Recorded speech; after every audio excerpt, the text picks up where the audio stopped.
세상에 있는 자기 사람들을 사랑하시되 끝까지 사랑하시니라. 아멘. 요한복음을 시작하면서 사도 요한은 예수 그리스도께서는 태초부터 계신 하나님으로서 사람이 되어 오신 분이라는 사실을 먼저 말을 하였습니다. 그런데 근본 하나님이신 분, 태초에 하나님이셨던 분이 사람이 되어 오셨지만 유대인들은 하나님이 보내신 예수 그리스도를 알아보지도 못했고 또 영접하지도 않았다고 합니다. 그가 세상에 계셨으며 세상은 그로 말미암아 지은 바 되었으되 세상이 그를 알지 못하였고 자기 땅에 오매 자기 백성이 영접하지 아니하였으나. 요한복음 1장 10절부터 11절에서 그렇게 말씀을 하고 있습니다. 반면에 예수님을 하나님이 보내신 분으로 하나님의 독생하신 아들로 영접한 사람은 하나님의 자녀가 됩니다. 영접하는 자, 곧 그 이름을 믿는 자들에게는 하나님의 자녀가 되는 권세를 주셨으니 라고 말씀을 하신 것이죠. 또 예수님을 영접하고 하나님의 자녀가 된 것은 하나님의 뜻 안에서 은혜로 되어진 것이라는 사실을 말씀을 합니다. 이는 혈통으로나 육정으로나 사람의 뜻으로 나지 아니하고 오직 하나님께로부터 난 자들이니라고 말씀을 하고 있습니다. 그러므로 여러분, 우리가 예수님을 하나님의 아들로 또 우리의 구주로 영접하고 믿는다면 이것은 우리가 하나님의 택하신 자녀들이고 하나님의 은혜를 입은 사람들임을 증명해 주는 것이라고 말할 수 있습니다.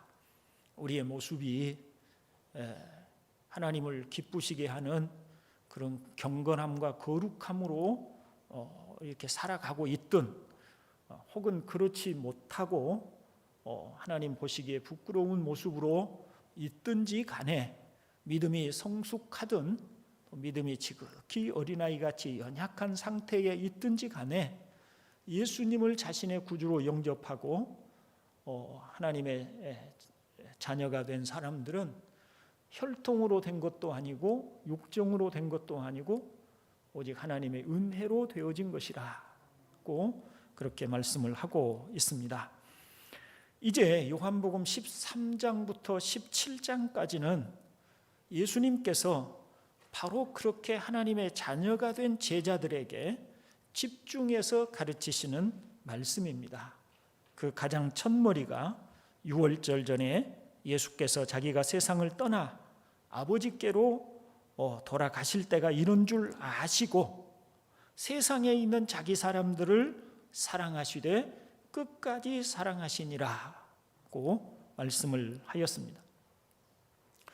전도자 빌리 그레함의 친구였던 템플텐이라고 하는 사람이 있었습니다. 어느 해 그는 가뭄으로 굶주려 죽은 아이를 안고 하늘을 쳐다보고 있는 그 아프리카의 한 여인의 사진을 보고 사랑의 하나님은 없다고 하면서 신앙을 버리고 평생을 불가지론자로 살았다고 합니다. 그에 대해서 크리프트라고 하는 사람이 이런 말을 합니다. 왜 하나님은 비를 내리지 않으셨는가? 그들이 굶주려 죽어갈 때 하나님은 어디 계셨는가? 하나님의 대답은 성육신입니다. 하나님은 그분 자신이 친히 고통 가운데 들어가셨고 아픔을 당하셨습니다.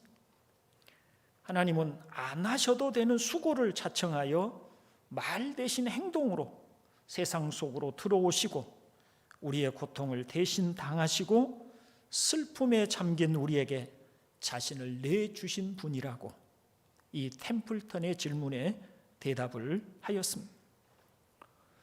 성경에서 인간의 모든 비극과 고통의 원인은 죄로 인함이고 그러므로 우리를 사랑하신 예수님이 육신을 입고 이 세상에 오셔서 인간이 겪는 모든 고통을 그 몸에 짊어지고 죄값을 담당하심으로 당신님의 사랑을 나타내신 것입니다. 저는 우리가 하나님의 이런 사랑을 깊이 깨닫지 못한다면 결코 온전한 신앙생활을 할 수 없다고 믿습니다. 그러므로 이 짧은 1절의 한 구절을 통해서 하나님의 사랑에 대하여 다시 한번 상기하고자 합니다.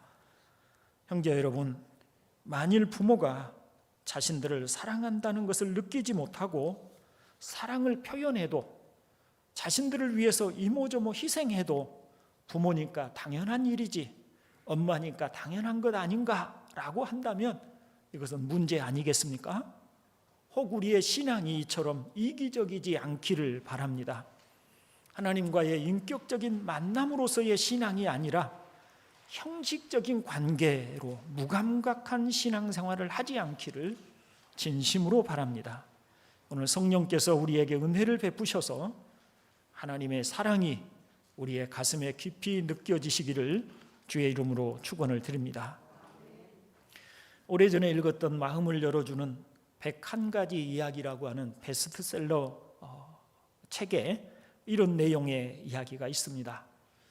악성 췌장암에 걸려서 6개월밖에 살지 못한다는 시한부 선고를 받고 병원 독방에서 투병 생활을 하고 있는 아버지 한 분이 있었습니다. 그 아버지에게는 그가 입원한 병원에 의사인 아들이 하나 있었는데 이 아버지와 아들은 사이가 좋지 않았습니다.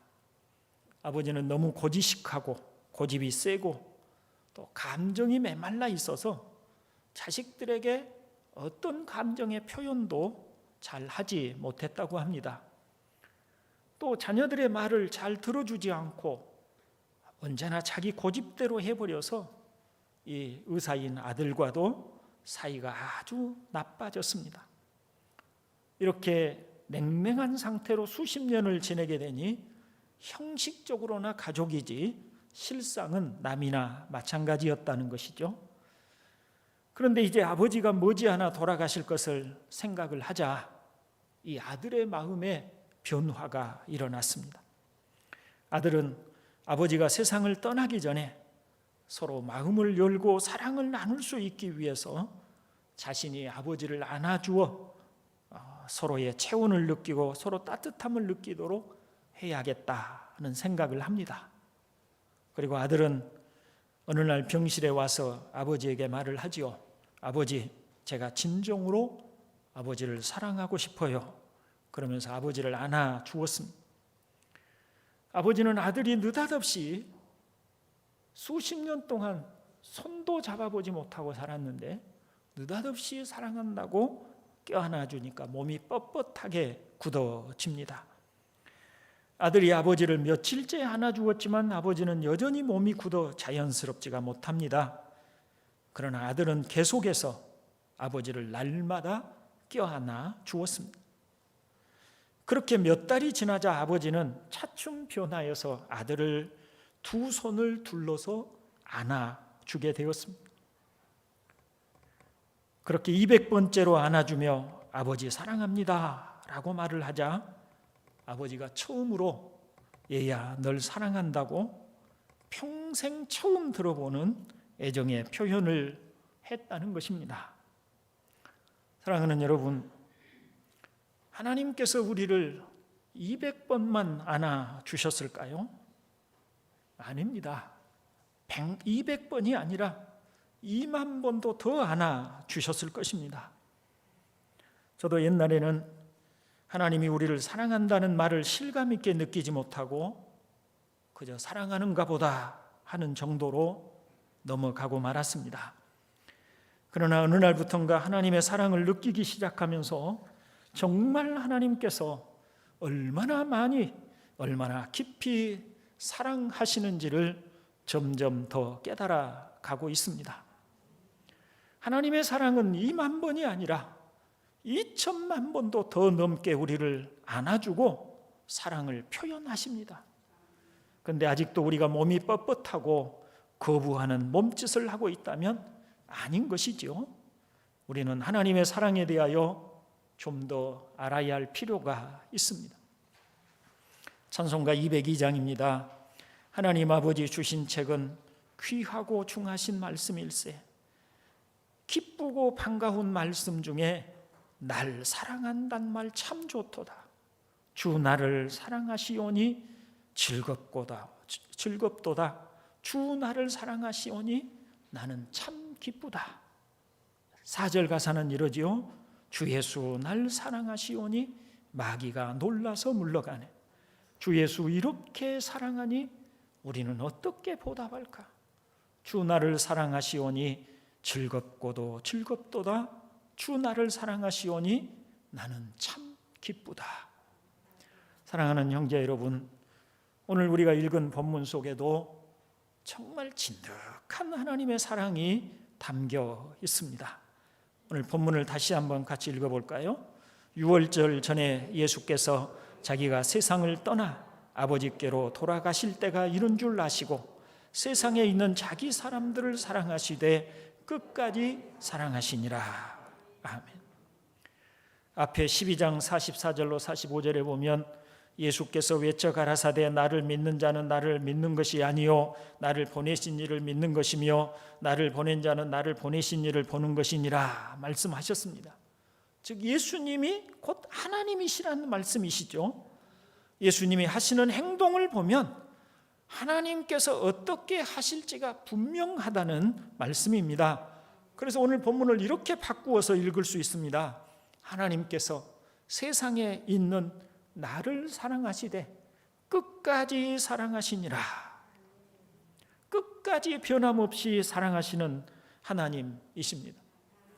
내가 잘못했다고 눈을 부라리며 화를 내시고 진노의 매를 들어서 사정없이 내려치시는 그런 아버지가 아닌 것입니다. 한 번 사랑하신 사랑을 끝까지 변함도 없이 신실하게 사랑하시는 분이신 것입니다. 오늘 새벽에 교회에 와서 보일러를 켜고 기도를 하는데 하나님께서 어떻게 내게 은혜를 베푸셨고 사랑하셨는지를 다시 그 기도 중에 되돌아보게 되었습니다. 죄악 중에 태어나서 참 죄로 깊이 오염되어 버려서 늘 생각하는 것이나 바라는 것이나 살아가는 삶의 모습 모든 것이 이기적일 수밖에 없고 죄로 뒤틀려 버릴 수밖에 없는 그런 왜곡된 나와 같은 사람에게 하나님이 얼마나 오래도록 참으시고 끝없이 인내하시면서 나를 기다리시고 오늘에까지 이르게 하여 주셨는가를 생각하며 참으로 그 사랑 앞에 뜨거운 감사를 드리지 않을 수가 없었습니다. 하나님께서 우리를 어떻게 사랑하시는지 그것을 정말 오해하지 않고 깨닫는 우리 모두가 되기를 주님의 이름으로 축원을 드립니다. 자, 하나님의 사랑을 좀 더 세분해서 살펴보면 먼저 하나님은 자기 사람들을 사랑하신다고 말씀을 하십니다. 자기 사람들은 1차적으로는 예수님을 따라다니던 제자들을 가리키는 말이겠지만 더 나아가서 예수님을 구주로 믿고 영접한 모든 사람들, 바로 저와 여러분들을 향하여 하시는 말씀인 줄로 믿습니다. 이 자기 사람들은 예수님께서 17장에서 말씀하신 하나님 아버지께서 자기에게, 즉 예수님에게 주신 자들을 말을 합니다. 거기 여러분 설교문에 요한복음 17장 9절로 11절을 같이 한번 읽어볼까요? 내가 그들을 위하여 비옵나니 내가 비옵는 것은 세상을 위함이 아니요 내게 주신 자들을 위함이니이다. 그들은 아버지의 것이로소이다. 내 것은 다 아버지의 것이요 아버지의 것은 내 것이온데 내가 그들로 말미암아 영광을 받았나이다. 나는 세상에 더 있지 아니하오나 그들은 세상에 있사옵고 나는 아버지께로 가옵나니 거룩하신 아버지여 내게 주신 아버지의 이름으로 그들을 보존하사 우리와 같이 그들도 하나가 되게 하옵소서. 아멘.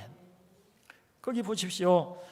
내가 비옵는 것은 세상을 위함이 아니요, 세상에 있는 어떤 사람들을 위함이 아니요, 내게 주신 자들을 위함입니다. 내게 주신 자들을 위함입니다 라고 말씀을 하는 바로 그 사람들입니다. 예수님을 영접한 사람들입니다. 그들은 아직은 세상에 있는 사람들입니다. 바로 우리들입니다. 또 자기 사람들은 에베소서 1장에서 말씀하신 창세 전부터 택하신 자들입니다. 곧 창세 전에 그리스도 안에서 우리를 택하사 우리로 사랑 안에서 그 앞에 거룩하고 흠이 없게 하시려고 그 기쁘신 뜻대로 우리를 예정하사 예수 그리스도로 말미암아 자기의 아들들이 되게 하신 사람들입니다. 하나님은 사랑이시기에 이 세상에 사는 모든 사람들을 사랑하십니다. 그러나 그것은 일반적인 이야기이고 하나님은 특별히 자기가 택한 백성, 자신이 예정한 백성을 사랑하십니다. 마치 훌륭한 인격을 가진 어떤 사람이 세상의 모든 사람에 대해서 호의적인 사랑을 가지고 있을지라도 특별히 자신이 낳고 마음을 다하여 수고롭게 양육한 자기 자녀들을 각별하게 사랑하는 것과 같은 것입니다.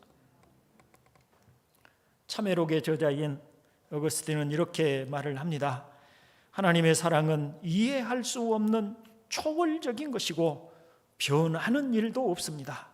그가 우리를 사랑하기 시작한 것은 그 아들의 피로 말미암아 우리가 하나님과 화목된 이후가 아니라 오히려 세상이 창조되기 전, 우리가 무엇으로 존재하기도 전에 독생자와 한 가지로 아들이 되게 해주시도록 사랑하신 그때부터입니다 라고 합니다. 쉽게 말해서 하나님은 우리가 이 세상에 존재하기도 전에 우리를 눈여겨보셨고 아예 자기 것이라고 찜해 놓으시고 그때부터 사랑해 주셨다는 것입니다. 예수님께서 탕자의 비유에서 말씀하신 탕자의 아버지의 사랑, 바로 그 아버지의 사랑, 탕부의 사랑이 바로 하나님 아버지의 마음을 적절하게 표현해 주고 계신 것입니다. 형제 여러분, 혹 우리는 하나님의 사랑을 너무 가볍게 생각하고 있지는 않습니까? 천지를 창조하신 하나님과 같은 분이 아무 뜻 없이, 계획이 없이 하나님의 자녀들을 택하시지 않으셨을 것이라고 하는 것은 당연한 일입니다. 우리 편에서 보면 어쩌다가 우연히 복음을 듣게 되고 예수를 믿게 되고 그래서 하나님의 자녀가 되었다라고 생각할런지 모르나 성경은 결코 그렇게 말하지 않습니다.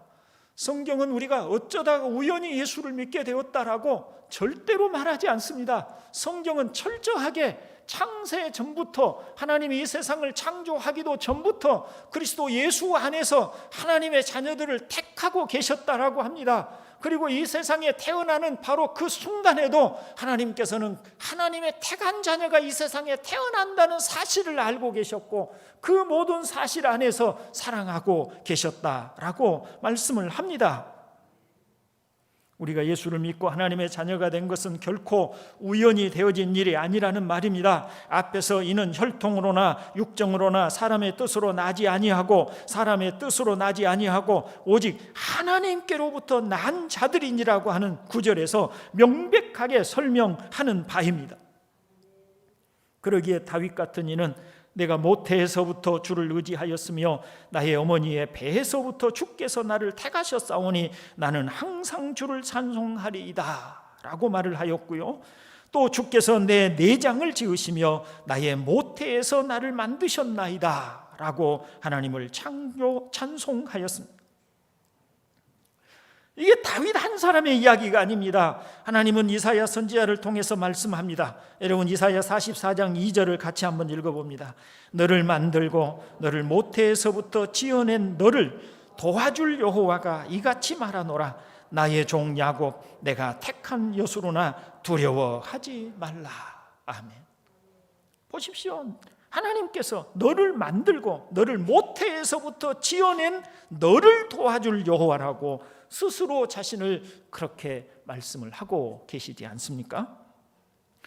바울은 그 아들을 아끼지 아니하시고 우리를 위하여 내어 주신 분이라고 할 때 우리는 독생자를 주시기까지 사랑하시는 하나님의 사랑을 받은 사람들이라고 그렇게 우리에 대하여 말씀을 하고 계십니다. 아무리 상황이 어려워도 광야 같은 이 세상에 돌보는 이 없이 버려진 것처럼 보일지라도, 전쟁과 온갖 참상으로 고통스러운 현실을 마주할지라도, 코로나 전염병으로 말미암아서 우리가 지극히 아프고 힘든 상황을 맞이할지라도 하나님께서 우리를 사랑하신다는 사실만큼은 결코 잊지 않기를 주님의 이름으로 축원을 드립니다. 다음으로 이 세상이라는 말이 있습니다.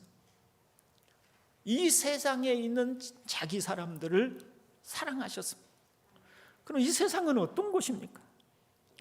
이 세상은 죄와 그 죄로 말미암는 결과로 비참과 고통이 가득한 세상입니다. 전쟁으로 하루아침에 수많은 목숨이 이슬처럼 사라지는 세상입니다. 가난과 질병으로 아직 어린 소녀가 몸을 팔아서 하루 한 끼를 먹지 못해서 줄인 배를 움켜쥐고 희망이 없는 세상을 뿌득뿌득 견뎌가고 있는 세상인 것입니다. 갑작스러운 자동차 사고로 잘 나가던 젊은이가 평생을 휠체어를 타고 살아야 하기도 하는 그런 세상이고요, 발을 한번 잘못 디뎌서 하반신이 마비된 채 수년을 손으로 짚어가며 방을 쓸며 살아야 하는 세상이기도 합니다. 아직은 생때 같은 젊은이가 자기 스스로 목숨을 끊는 곳이기도 합니다. 죽도록 일을 하고 온몸에 삭신이 쑤시지 않는 것이 없도록 일을 하고 살아도 하루 편히 쉴 수 없는 세상입니다.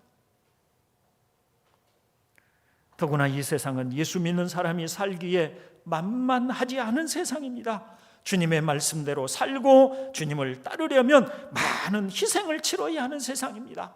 죄가 가득한 곳이고 하나님의 심판의 불이 임박한 곳이 세상입니다. 하나님은 그런 세상에 있는 우리를 사랑하신다고 말씀합니다. 그러므로 하나님은 우리 고통 가운데 들어오셨습니다. 우리가 눈물을 흘릴 때 같이 눈물을 흘리시고, 우리가 한숨을 쉬고 우리가 아파할 때 주님은 함께 아파하고 함께 한숨을 쉬고 함께 부둥켜 안고 우시는 분이십니다.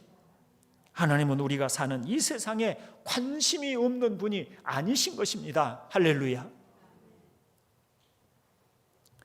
여기 끝까지라고 하는 말이 있죠. 이 끝까지라고 하는 말은 이 세상에 사는 모든 날 동안에 혹은 어떤 형편에서도 라고 하는 뜻입니다. 그동안에 하나님은 끝까지 사랑하신다고 말씀을 하십니다. 베드로를 보십시오. 주님은 베드로가 주님을 배신하여 부인하고 저주까지 하였지만 그런 베드로를 사랑하셔서 요한의 아들 시몬아 나를 사랑하느냐라고 물으셨고, 그리고 내 양을 먹이라고 사명을 주셨습니다. 끝까지 사랑하시고 끝까지 믿어 주신 것입니다. 저는 언젠가 이 베드로의 요한복음 21장을 설교하면서 베드로를 사랑하신 주님의 사랑을 정말 가슴 깊이 느낀 적이 있었습니다.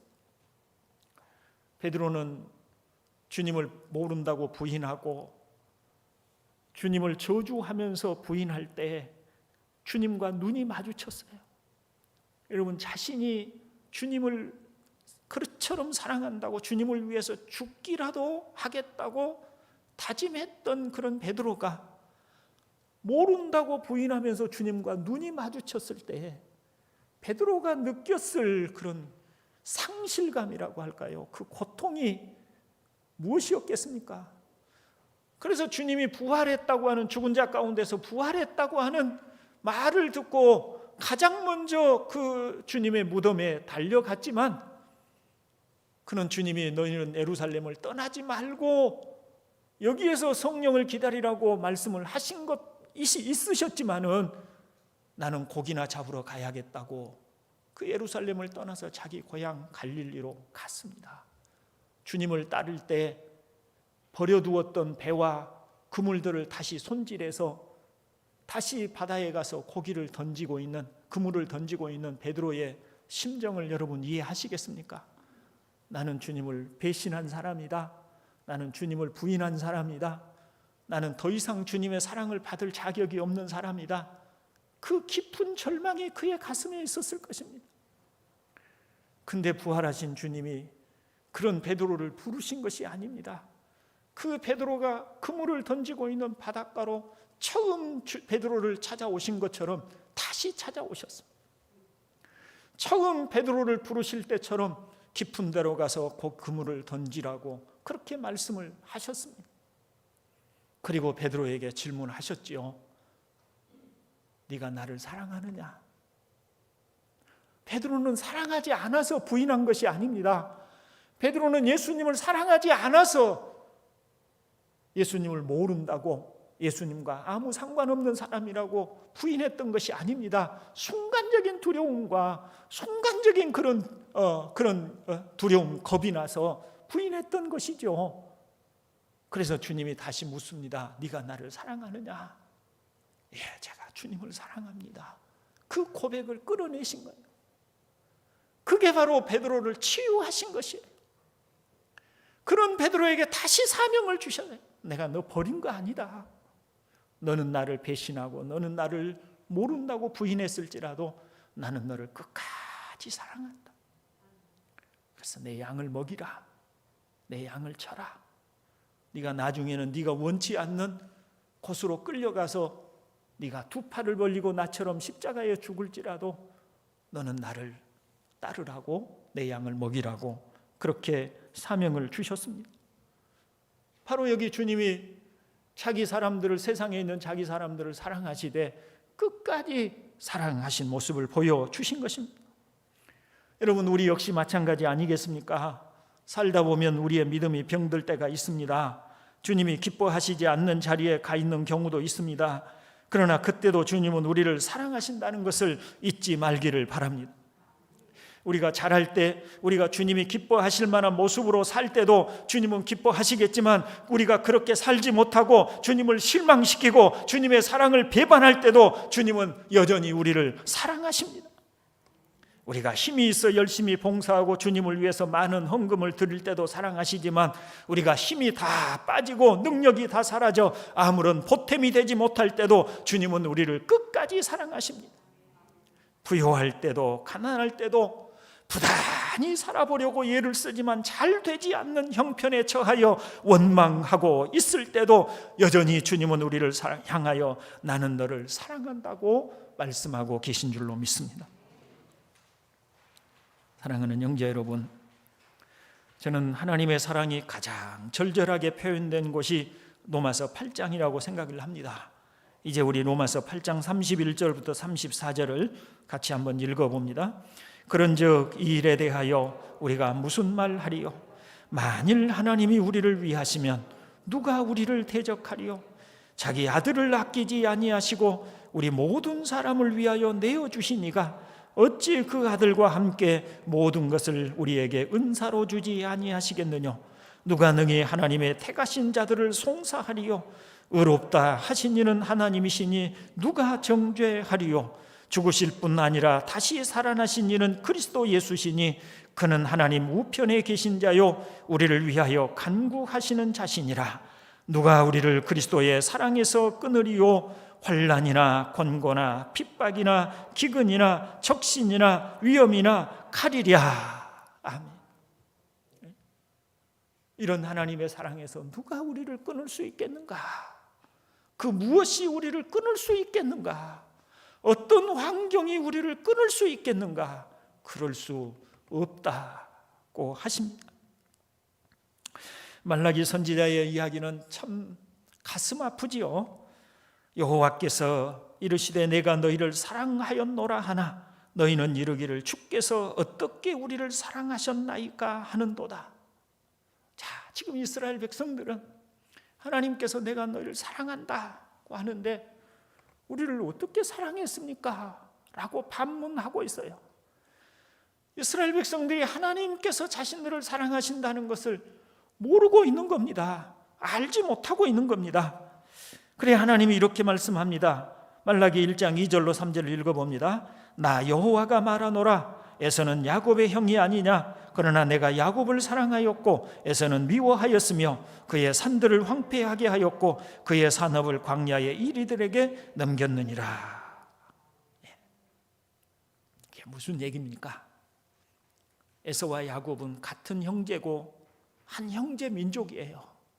그런데 하나님이 야곱을 사랑하여 택하셨고 에서는 택하지 않으셨어요.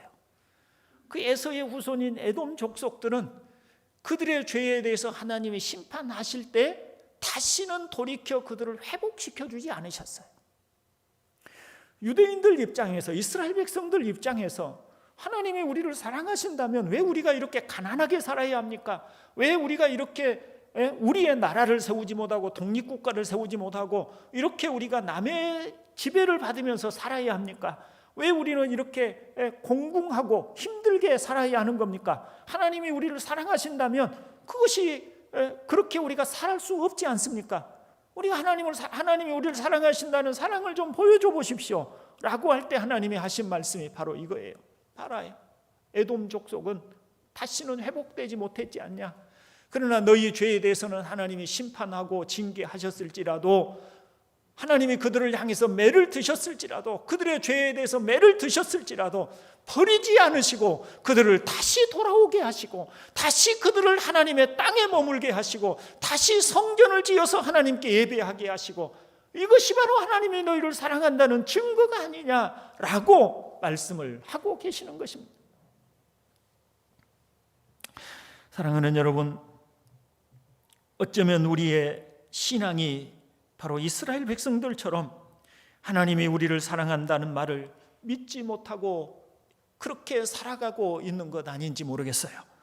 이스라엘 백성들이 하나님이 자신들을 사랑하신다는 사실을 알지 못했기 때문에 그들은 하나님에 대해서 참 형식적인 제사를 지내고 마음에 없는 제물을 드렸습니다. 말라기 1장 13절에 보면 만군의 여호와가 이르노라 너희가 또 말하기를 이 일이 얼마나 번거로운고 하며 코웃음치고 훔친 물건과 저는 것 병든 것을 가져왔느니라고 합니다. 하나님이 자신들을 사랑한다는 것도 몰라요. 뭘 사랑했습니까?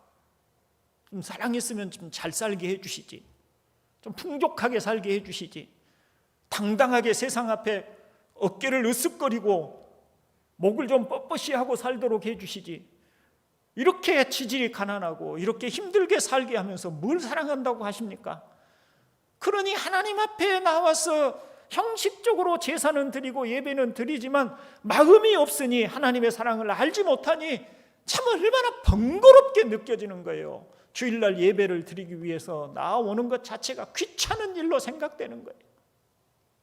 그래서 오기는 오지만 예물을 드리기는 드리지만 남의 것을 훔친 것, 절어서 쩔뚝쩔뚝 저는 것이어서 아무 쓸모도 없는 것, 병든 것, 그런 것 가져다가 하나님 앞에 제물이라고 바치고 있는 바로 그런 상황이었어요.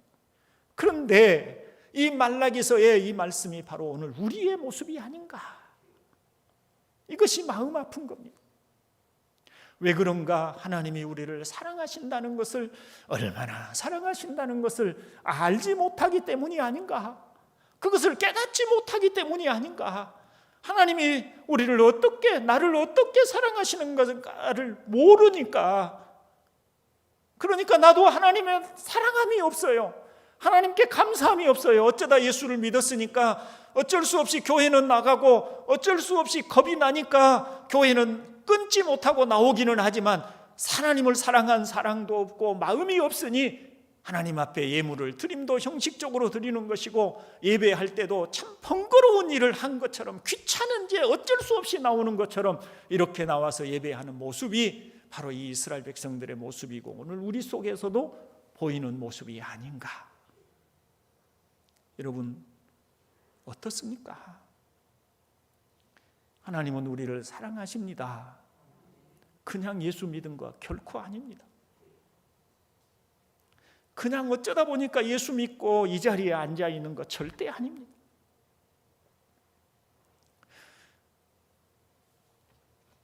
제가 조금만 더 사설을 좀 붙이겠습니다. 고개를 들고 한번 저를 보십시오. 우리가 다윗의 말을 따르면 어머니 모태에 잉태될 때 죄 중에 잉태됐어요. 죄 중에 잉태됐으니 우리의 본성이 어땠겠어요? 죄 중에 태어난 거예요.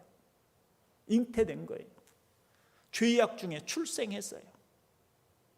우리가 살아가고 있는 세상이 다 그런 죄인들 속에서 살아가요. 그러니까 태어나자마자 우리는 이기적이었어요.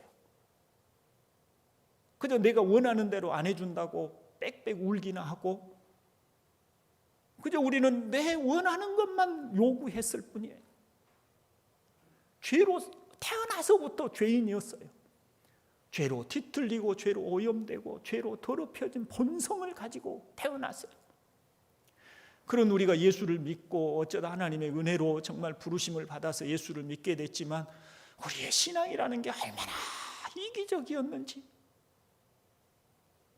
그런 하나님의 사랑에 반응해서 감사함으로 신앙생활한 것이 아니라 언제나 하나님 앞에 이기적으로 내가 원하는 것, 내가 바라는 것만 바라고 그렇게 이기적으로 살아온 신앙생활 해왔던 우리의 모습 아닌가?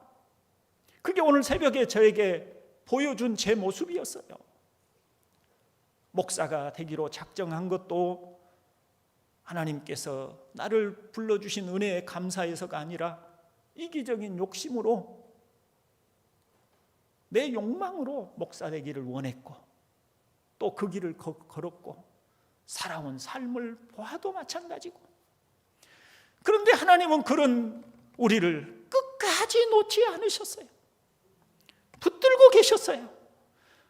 그렇게 이기적이고 더러운 욕망으로 가득 찬 우리가 곁길로 가고, 그처럼 하나님의 사랑을 제대로 알지도 못하고 그 철없는 아이처럼 그렇게 우리가 행하여 할 때에도 하나님은 우리를 포기하지 않으시고 오늘까지 우리를 붙잡고 이 자리에까지 있게 된 줄로 믿습니다. 그것이 하나님의 사랑이에요. 그리고 마지막까지 가실 거예요. 천국에 이르는 그날까지 하나님의 사랑은 변함없고 끝까지 포기하지 않는 사랑으로 우리와 함께 하실 거예요. 그게 바로 오늘 13장 1절에서 우리에게 주시는 말씀이에요. 이런 사랑을 저와 여러분이 깨닫고 알고 마음 깊이 우리가 느낀다면, 우리도 하나님께 좀 더 감사함으로, 형식적이 아니라 감사함으로, 즐거움으로, 기쁨으로 나아가서 예배하고 또 사랑하고 그렇게 살 수 있지 않을까요? 바로 그런 사랑을 오늘 이 아침에 느끼고 그런 결단과 그 소망이 있기를 주님의 이름으로 축원을 드립니다. 기도합니다. 아버지 하나님, 우리의 미련하고 어두운 마음을 열어주소서. 우리 마음에 빛을 비춰주소서. 그래서 우리 아버지 하나님이 우리 주 예수 그리스도를 통하여 우리를 어떻게 사랑하셨는지 우리에게 가르쳐 주소서. 이 미련하고 더디 믿는 우리를 긍휼히 여겨주셔서 깨닫게 해주소서. 그래서 우리로 하나님을 사랑하게 해주시고 하나님 아버지 앞에 마음으로 나가게 해주시기를 원합니다. 우리를 은혜로 인도해 주소서. 주 예수 그리스도의 이름으로 기도드리옵나이다. 아멘. 짤막한 광고 말씀드립니다.